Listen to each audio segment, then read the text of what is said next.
এইবাৰ আমাৰ উজনি অসমৰ চৰাইদেউ, শিৱসাগৰ আৰু যোৰহাট জিলাৰ যিটো মহাপ্ৰলয়, য'ত মানুহৰ সৰ্বস্ব শেষ হৈ গ'ল, ঘৰ, খেতি মাটি, নিজৰ বাৰীখন, গৰু, ছাগলী, গাড়ী মটৰ সকলো শেষ হৈ গ'ল। এই মহাপ্ৰলয়ৰ সময়ত সমগ্ৰ অসমৰ মানুহে জাতি, ধৰ্ম, বৰ্ণ, ভাষা নিৰ্বিশেষে সকলো শ্ৰেণীৰ মানুহ, একেবাৰে দিন হাজিৰা কৰি খোৱা মানুহজনৰ পৰা একেবাৰে ধনী মানুহজনলৈকে যি ধৰণেৰে এই বিপদৰ সময়ত থিয় দিলে, যোনে যেনেকে পাৰে, যি ধৰণে ৰাইজে সহায় কৰিছে আমাৰ ৩খন জিলাৰ মানুহক, তাৰ কাৰণে আমি উজনি অসমৰ মানুহৰ ওচৰত চিৰ কৃতজ্ঞ আৰু সদায় আমি মনত ৰাখিম। কিন্তু সেই সময়তে আমাৰ কিছুমান কথাই অতিশয় মনো কষ্ট দিছে। যিদৰে আমি দেখিছো যে এই সময়খিনিত আমাৰ কিছুমান বনীয়া গোষ্ঠীয়ে আমাৰ অসমৰ মাটি সম্পদ সকলোবিলাক লোৱাৰ পিছত কিন্তু এই বিপদৰ সময়ত এই ৰাইজৰ কাষত তেখেতলোকৰ আমি ছাঁ এটাও দেখিবলৈ নাপাওঁ।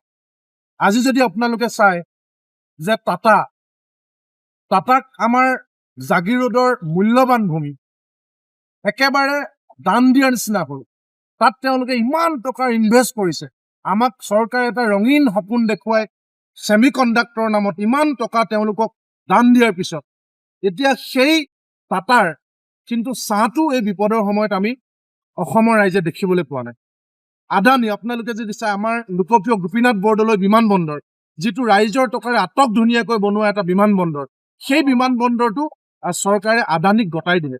এতিয়া আদানীয়ে সেই বিমানবন্দৰক লৈ ব্যৱসায় কৰে। আজি 4,500 বিঘা মাটি কেৱল মাত্ৰ 5 কোটি টকাত আদানীক গতাই দিয়া হ'ল ব্যৱসায় কৰিবৰ কাৰণে। সেই আদানী আজি এই বিপদৰ সময়ত আমি ছাঁটো দেখিবলৈ নাপাওঁ। বাবা ৰামদেৱক আজি অসমৰ বিভিন্ন ঠাইত, তেজপুৰ, শোণিতপুৰকে ধৰি বিভিন্ন ঠাইত হাজাৰ বিঘা মাটি ৰামদেৱে আজি নিজৰ কৰি ৰাখিছে, লৈ ৰাখিছে। ৰামদেৱে অসমৰ মাটি লৈ তাত বিভিন্ন ধৰণৰ তেওঁলোকে উৎপাদনমূলক কাম কৰিছে। আজি আপোনালোকে চাওক, ৰামদেৱৰ কি কোম্পানী নাই, কি নবনায়, ঘিউ, মৌ, একেবাৰে বিস্কুটৰ পৰা মিঠাতেলৰ পৰা চাউল দাইললৈকে ৰামদেৱক কি বস্তু ৰামদেৱৰ নাই। কিন্তু এই বিপদৰ সময়ত অসমৰ মাটি লৈ ৰামদেৱে কিন্তু এটা ছাঁটো ৰামদেৱৰ এতিয়া দেখিবলৈ নাই।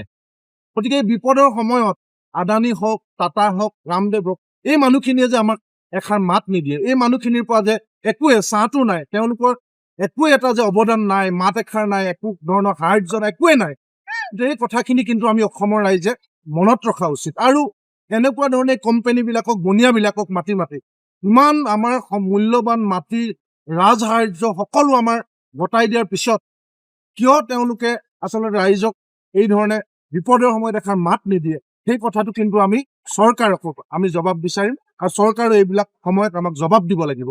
এতিয়া আপোনালোকে চাওক, এডভান্টেজ 2ৰ সময়ত ব্যক্তিগত বিমান লৈ এই আদানীৰ দৰে কোম্পানীবিলাকে কিমান কোম্পানী বিমান ৰাখিবৰ কাৰণে জেগা নাইকিয়া হৈছিল গুৱাহাটীৰ খানাপাৰাত।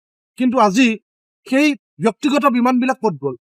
সেই ব্যক্তিগত বিমান লৈ আদানীয়ে তেওঁ নিজৰ এয়াৰপৰ্টতে নামি আহকচোন আমাৰ ওচৰলৈ, কিয় নাহে? ক'ত গ'ল? আমাৰ পৰা সকলো লাগে, কিন্তু বিপদৰ সময়ত মাত নাই। এই কথা বতৰাবিলাক আমি অসমৰ ৰাইজে মনত ৰখা উচিত আৰু চৰকাৰেও ইয়াৰ জবাব দিব লাগিব। যিকোনো খবৰৰ বাবে যোগাযোগ কৰক আমাৰ এই নম্বৰত 9181 307 221।